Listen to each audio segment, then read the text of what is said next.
guys, it's Vlogust day 19 and today we are continuing the question and answer session from yesterday's video, which as you may be able to tell was actually just before we filmed this. We had not a very eventful weekend, just chilling and eating and chilling at home, so we thought we'd do a question and answer video for both days, so sorry! Anyway, we've got loads of questions, so that's why I thought it would be alright. So, carrying on from that, Julia Makojnik, maybe. Sorry Julia, if I don't mispronounce your name right. How did you get through university? How did you get through you going to university? You didn't cope very well. I was actually really bad. Mike was my rock, like as cheesy as that sounds, through university. I've done a university experience video, which you guys might have seen. I think I did it in February with Lissy. I really didn't enjoy university. I found it very hard. I know that there's a small part of it was because I was going out with you, because it got to that, like, when you're not single and all your friends are single, they're always wanting to go out and meet guys and stuff, and I was just not interested at that point. But I also know that a lot of it was to do with the social aspect of the university that I went to. It wasn't a very social university, and a lot of people I've known that have been there haven't enjoyed it. So, I was not very happy. I would ring you in tears at least 3 or 4 times a week, wishing that you were there. I think just at the end of the day, we both, like, you had to make the effort to work, because at the end, with any of these relationships that we always discuss about, is that there are times when you have to do your work, or you have to do your studies, and then there are times when you don't, and you can chill.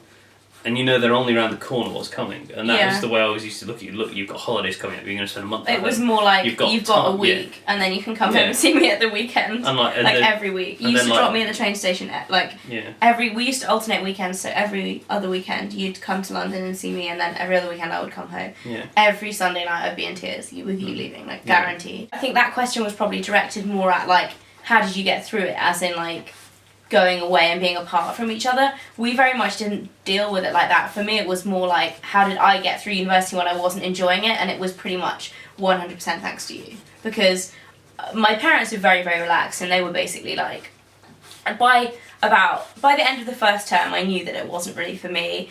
And I was thinking about, like, transferring, or not even necessarily, like, closer to Mike. It wasn't the issue of being away from you, I don't think. It was being unhappy and away from you. Yeah. So if I'd have loved it and been away and seen you every weekend or every other weekend, I think it would have been fine anyway.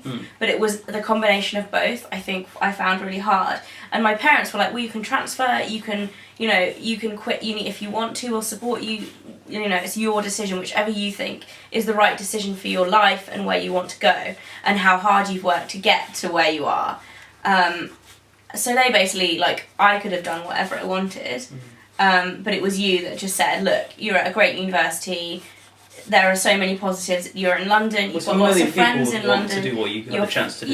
Yeah, and I'm so thankful that now that I finished it, and I worked so hard, and yeah, I think I'm just really glad that I made the effort and I did something, and it's taught me a lot in the way that I had to do something that I didn't like, and I came out of it, and I'm really proud of myself for doing it. Whereas I think if I'd have just quit and run away, I would have always had that bit of regret, like, oh, I quit, you know, I'm a quitter kind of thing. So yeah, that was a very, very long answer. Okay, this is a funny one. Izzy Burns asked, how do you make it last so long without getting bored? Again, that's more of a mental psyche of what I said in yesterday's video, of more, everyone expects a relationship to be glitz and glam, this Hollywood, I'm in love fairy tale. This is your theory, like this is very much how you live your life. Yeah, whereas you say it to a lot of people. Yeah, but like there are times when everything's amazing, but it's life. You've got to do things that you don't want to do sometimes, and then it's a balance. And if there's someone that you have that balance for, then I think you just got to work with it. Yeah. Too many people get hung up on. I don't like. I just think people get hung up on this. Everything's got to be perfect, and the sooner you realise, nothing's ever perfect. But all I know, like, I don't get bored with you. Like, I never laugh so much as when I'm with you. Like, when we're on our own. And I think that's also another thing, that we spend quite a lot of time apart. Not that much time, but like I spend a lot of time in London and I travel on my own quite a lot. And I think whenever I go away, you always know like how much, like I always miss you so much when I'm not here, and I always just want to be at home with you. And I think that's like, you know that it's right when you feel like that, when you've been going out or together, whatever, for 5 years, and you like which is relatively small compared to like if you've been married for 30 years, but in terms of like our age group, if you've been together for that long and you're away from home doing really fun stuff, like when I was in New York having a blast, and then thinking, I wish Mike was here, like I wish I could experience this with you. Like I think what you said is key with that. It's just the right person. But at the same time, the biggest thing is you've got to be able to do things on your own and have time apart. Yeah. And we both have our own individual lives, as well as our relationships that both intercross with each other. But you've got to have time. I'm a big believer in having work time and having like a play time that you can separate the two. And I think that's key. And then it's same in a relationship, that you have time where you spend all the time together. But then you also got to have time where you go see your mates. You go chill out. Yeah, you have to have a life away from a lot depends on age, I always think, as we do a lot together though, because our friend, like all of my school friends love you, so like love you, like they get along with you really really well, so whenever I see them it's like you're just one of us now, because everybody gets on with each other so well. But I think it's all like you, and like I get along you've with got to have like when you're younger, you've got to actually go out and live life. Like if you stumble across someone, it's great, but you've got to experience life and go do things. Yeah. As well as being in relationships, and it's all learning. Yeah. There's no rule. You just there's no rule guide for life, and sometimes I do wish, I wish I had met you a little bit later, and had a bit more experience. I wish I'd met you a lot later. Jesus. But you know what, life is, you can't design your life. Like I met you when I was 19, and I know that I want to spend the rest of my life with you. So that's just the way it happened for me, and I'm happy. But you definitely still, if that does happen, you have to remain independent, and you have to have your own experiences outside of your relationship. Otherwise, you probably would get bored. Like if you spent all day every day, well not all day every day, but like if you didn't have your own friends and go on your own trips, and I think you'd be, you would get bored. Yeah, you just gotta. This is a funny question. Racy Beauty asks, what is the most annoying thing about living with Mike? And she says, by the way, I love you so much. Kiss, kiss, kiss. Okay. I don't know if that was directed at you, me, or both of us, so thanks. What is the most annoying thing about living with you? My OCD? Mild OCD about weird things, but no, actually not. The most annoying thing about living with Mike is the fact that he's really messy, 90% of the time, leaves his stuff everywhere, all over the house, gets undressed, drops everything on the floor, and then every 2 weeks, once a week, he will have like strict cleaning regime, tidy the whole house, clean everywhere, and then go mental, be like, not mental, but like, oh, you can't make a mess, if I leave one thing on the side. But that's because you leave so much on the side all the time. She says I leave all the mess. No, but you leave stuff everywhere. Such rubbish. And like, it's more the bedroom, like you leave all your clothes everywhere. It drives me crazy. What's the most annoying thing about living with me? The fact that the opposite of what she just said. Chips, the fact that she doesn't. No. There's got to be more. It's definitely stealing my food. Because I always say to you, like, if you're cooking, you'll be like, oh, do you want chips? I'll be like, oh, no, I'll be good, I won't have any chips. And then when you have the chips, they always look so good, so I'm like, oh, just steal a few, and you get really mad.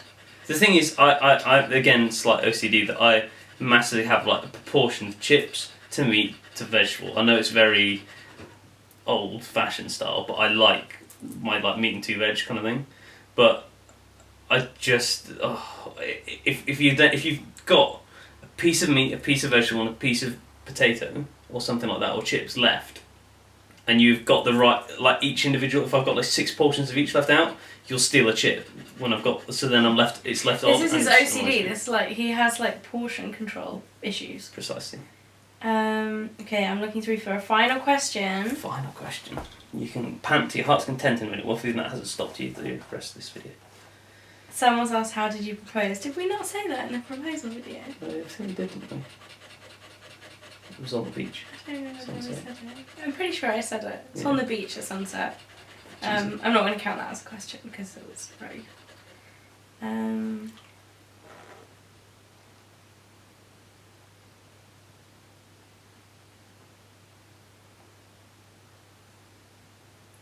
want to find one that's more about relationships.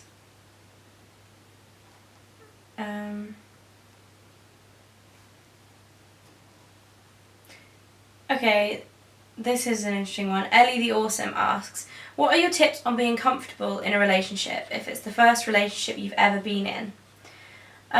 For me personally, I don't think it's so much about how many relationships you've been in, or the length, or the quality, or the quality being a weird word, but like the type of relationship you've been in the past. I think if you're uncomfortable, obviously, like, your first boyfriend or girlfriend is going to be a different experience, and it's going to be scary, it's going to be fun, it's like everything, all like 100 emotions all in one go, and you know, you're probably going to be a bit uncomfortable with each other to start off with, because it's like, it's like with anything, it's new, you know. It's like when you talk to guys first time, like going on your first date, it's always scary and slightly uncomfortable, but if it's with the right person, that very quickly goes. So my top tip for that would just be yourself, try and be as relaxed as you can. Enjoy yourself. And enjoy yourself, because it is actually, like, this is my number one thing, like, it's the most fun time of your life. Like, I always think back to when we first met, and it's such a great feeling knowing that you're gonna, like, see somebody that you're so excited. Like, I remember the first time we went on a date, and you're like really worried about, like, your clothes and how you look, and like, that's the one thing I miss about dating and being, like, now that we're, like, settled down and getting married and stuff, that's the one thing I really miss, is that exciting, like, oh, is he gonna like my dress, or like, oh, is he gonna text me, and things like that. That's like that is honestly like the best, not the best, but that's one of the most like exciting periods of a relationship. So I think just embrace it, even though it can be a little bit awkward sometimes. I mean, you know, if that doesn't go away, I think that, like, if the uncomfortableness doesn't go away, then that might be an indication that it's the wrong person, but it's all part and parcel of it. It's all part and parcel of learning in your relationship and growing together, I think. Yeah. What do you think? I think same. I think you just got to enjoy yourself. Like, if it's not meant to be, it's not meant to be. If it's meant to be, it's meant to be. But mainly, like, your first relationship, well, saying that, it's probably not going to last forever. Apart from my parents, 30 years married since. Yeah, Mike's parents, first ever boyfriend and girlfriend, got married at 19. And they've been together ever since. Yeah, so it can happen. So, yeah, it can happen. Child of sweethearts. But, but, like, you just never go into a relationship thinking, this is the person I'm going to marry, but at the same time, never go into a relationship... That's optimistic. But never go into a relationship going, well, I'm not really sure about this, or, like, always have a reason for it. Like, don't just do it for the sake of it. There's no pressure to do things. There's no time limit. There's nothing. You just go enjoy yourself. Now the little kitty cat's coming. Now the cats are coming in. That is a good note to finish it on. Thanks so much for all of your questions, guys. I'm sorry if we didn't get time to answer yours. We had lots and lots of questions, but we tried to take the ones that the most people were asking. So that is it for today. I hope you guys enjoyed this vlog, and hopefully I'll be back with another Ask Fleur sometime soon, maybe with Mike. If that's something that you like to see, let us know in the comments below. If you like him, obviously, I don't like him very much, to be honest. Like, why are we even talking about relationships? But, yeah, of what you'd like to see me or us talking about in the future. Thanks for watching. Bye!